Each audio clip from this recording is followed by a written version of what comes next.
Yo minasan, seperti biasa kembali lagi bersama channel Sayonara Jiraiya. Video ini masih membahas tentang review manga resmi Boruto to Blue Vortex Chapter 4, serta preview dan prediksi Chapter 5 ke depannya.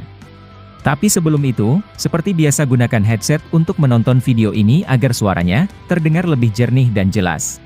Serta sediakan segelas kopi atau air putih saja untuk menemani kalian dalam menyimak pembahasan di channel ini.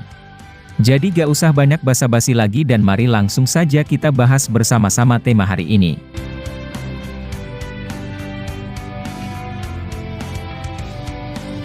Pada adegan terakhir di video part ke-77 kemarin, admin memprediksi jika seorang Daimon pada akhirnya akan ikut membantu Kawaki dan lainnya.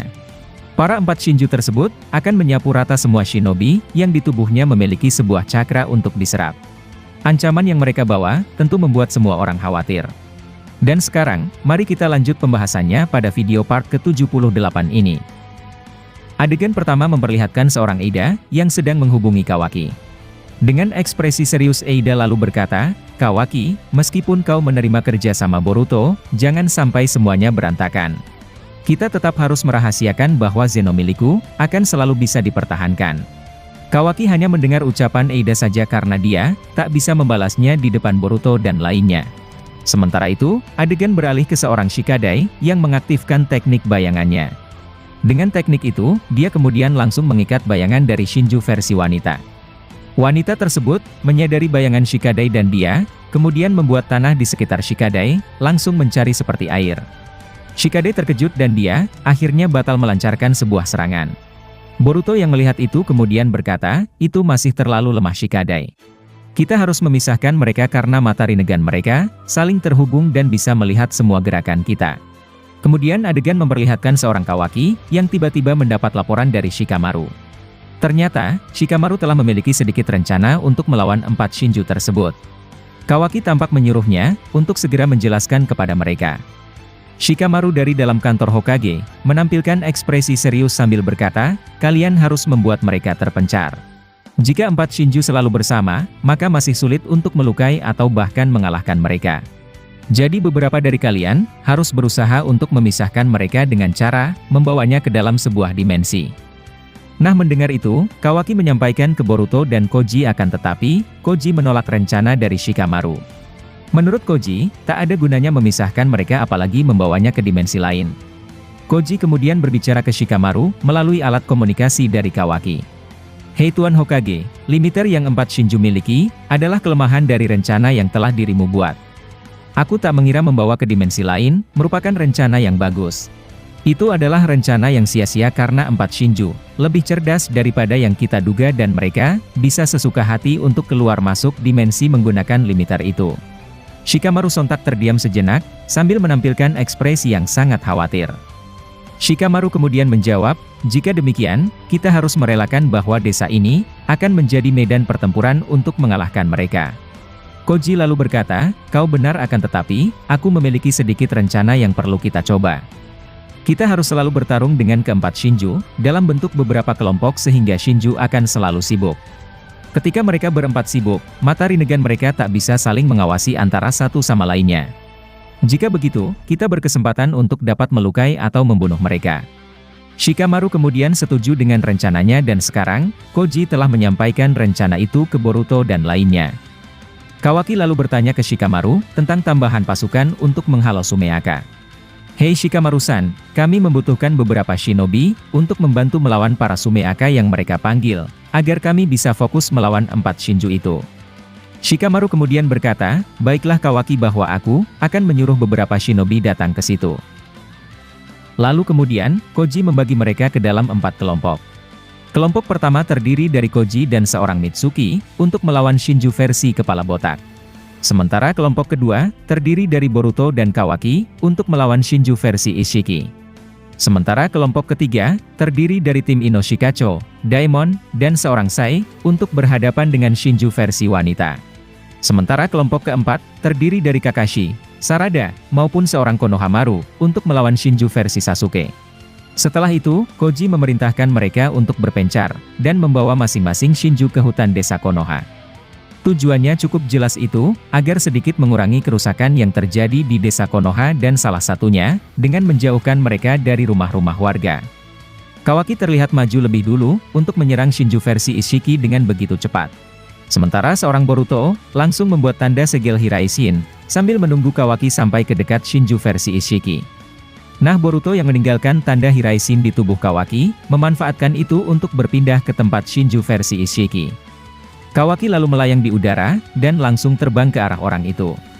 Kawaki lalu mengeluarkan besi hitam dari mata miliknya, yang membuat Shinju versi Ishiki terdesak dan mundur beberapa meter. Dia menghindari serangan Kawaki akan tetapi, seketika saja Boruto muncul di hadapannya setelah menggunakan Hiraishin, sambil bersiap memukulnya. Shinju versi Ishiki terkejut, dan Boruto terlihat mengarahkan pukulan kepadanya. Melihat itu, Shinju langsung menangkis dengan kedua tangannya namun, pukulan Boruto sangat kuat. Dia akhirnya terhempas jauh di udara, hingga mencapai hutan desa Konoha. Akan tetapi, Shinju tersebut masih berdiri dan kembali melayang di udara, serta tanpa menerima luka sedikit pun dari serangan itu. Nah mengapa dia tak mencoba menghindar seperti sebelumnya? Itu dikarenakan kelompok lain, ternyata telah memulai serangan juga kepada 3 Shinju lainnya. Sehingga Shinju yang lain, tak bisa mengawasi apa yang terjadi pada Shinju versi Ishiki. Lalu kemudian, Koji dan Mitsuki juga telah berhasil mengalihkan perhatian Shinju versi Bak, dengan bersamaan memulai serangan. Intinya, keempat kelompok melakukan penyerangan secara bersama-sama, agar semua Shinju menjadi sibuk dengan urusan masing-masing. Setelah itu, diperlihatkan Mitsuki mengaktifkan Sage Mode, dan berlari kencang sambil mengeluarkan ular-ularnya. Koji dari arah belakangnya, berusaha untuk melihat celah agar dirinya, dapat melukai Shinju versi Bak dengan sekali serangan. Koji juga mengaktifkan Sage Mode, lalu membuat Rasengan besar dari cakra alam. Mereka berdua, terlihat berlari dengan cara zigzag, untuk membuat Shinju itu merasa bingung. Shinju versi Bak, terlihat terus menahan serangan cepat Mitsuki menggunakan lengannya dan dia, terus didesak untuk mundur lebih jauh. Nah ketika dia gagal menghindari satu serangan Mitsuki, Koji melihat bahwa itu adalah kesempatan atau celah yang harus dia serang. Koji akhirnya maju, dan langsung menghantamkan Rasengan ke arah Shinju itu. Akan tetapi, Shinju tersebut kembali memperlihatkan lengan mulutnya, sambil menyerap Rasengan dari seorang Koji. Koji terkejut dan dia, membatalkan Rasengannya lalu kemudian, menendang dada Shinju tersebut dengan begitu keras. Shinju versi Bak, akhirnya terlempar jauh hingga menabrak beberapa pohon di dekat perbatasan tembok desa Konoha. Sementara itu, adegan beralih dan memperlihatkan seorang Sarada, mengeluarkan teknik api ke arah Sasuke palsu. Sasuke palsu mengeluarkan kekuatan Rinnegan, dan menahan bola-bola api tersebut menggunakan sebuah perisai. Perisai ini, sama seperti perisai yang pernah digunakan Nagato, ketika menerima serangan kunai kertas peledak dari para anggota Danzo.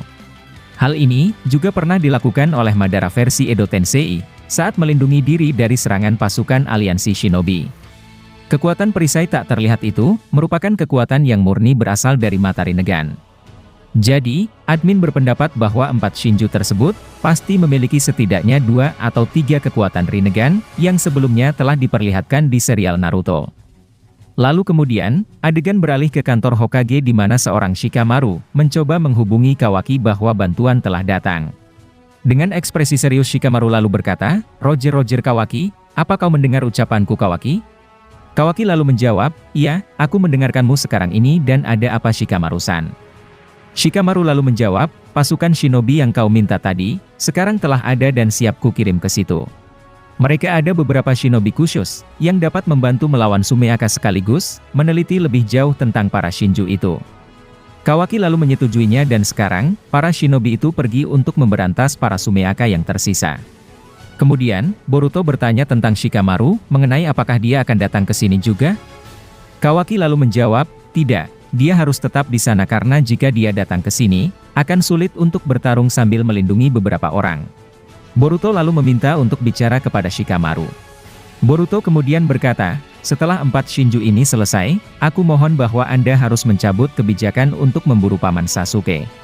Shikamaru terkejut mendengar ucapan Boruto dan Boruto melanjutkan ucapannya dengan berkata, jika Tuan Hokage ke-7 dan Paman Sasuke tak ada, maka aku yang akan melindungi desa Konoha ini. Shikamaru kaget mendengar ucapan itu karena ternyata, ucapan tersebut pernah disampaikan oleh Sasuke juga. Nah ketika di movie Naruto The Last saat momen meteor jatuh, Sasuke menghancurkan meteor serta menyelamatkan desa sambil berkata, "Jika Naruto tak ada di sini, akulah yang akan melindungi desa Konoha." Nah, itulah yang membuat Shikamaru sontak merasa terkejut dan merasa malu bahwa dirinya tak bisa berbuat banyak saat desa dalam masalah. Karena bisa dikatakan, Shikamaru mendapatkan jabatan Hokage karena bantuan orang dalam. Tanpa orang dalam, susah untuk mendapatkan pekerjaan atau jabatan sebagai seorang Kage dan ini adalah fakta. Padahal di desa Konoha, masih ada Kakashi ataupun Tsunade, yang mungkin bisa kembali menjabat sebagai Hokage. Akan tetapi, dialah yang malah diberikan jabatan itu, oleh para daimyo-daimyo serakah di desa Konoha. Lalu kemudian, Shinju versi Ishiki terlihat marah, sambil membuat tanah-tanah di bawahnya berubah menjadi beton berbentuk tajam, dan langsung menghantam ke arah Boruto. Boruto kemudian mencoba berhindar, sambil menebas menggunakan pedang miliknya. Sementara Kawaki yang melihat itu, memanfaatkan dengan mengecilkan tubuhnya, lalu muncul di sebelah Shinju versi Ishiki. Ketika dia memukulnya menggunakan lengan karma, Shinju versi Ishiki menahannya dan mereka langsung beradu taijutsu di udara. Sementara seorang daimon terlihat malah santai melawan Shinju versi wanita. Wanita itu memiliki kekuatan aneh yang dapat bergerak cepat di dalam tanah. Dengan itu, dia berniat menargetkan serangan ke daimon. Namun ketika dia muncul di lokasi daimon berdiri sambil menyerang, dia tiba-tiba terhempas ke tanah dengan begitu keras. Wanita tersebut masih mampu untuk berdiri dan kembali ke tempatnya dengan wajah yang kesal. Sementara daimon hanya bisa tertawa melihat keadaan wanita itu. Lalu setelah momen tersebut, adegan ternyata tiba-tiba telah berakhir di sini. Untuk kelanjutannya, kita akan membahasnya pada video part ke-79 nantinya. Masih banyak prediksi atau hal-hal yang akan terjadi ke depannya, yang bakalan kami bahas tuntas di channel ini. Dan jika kalian suka dengan pembahasan teori maupun fakta di channel kami, jangan lupa untuk selalu stay menunggu dan selalu berlangganan. Sampai jumpa di video selanjutnya dan salam shinobi.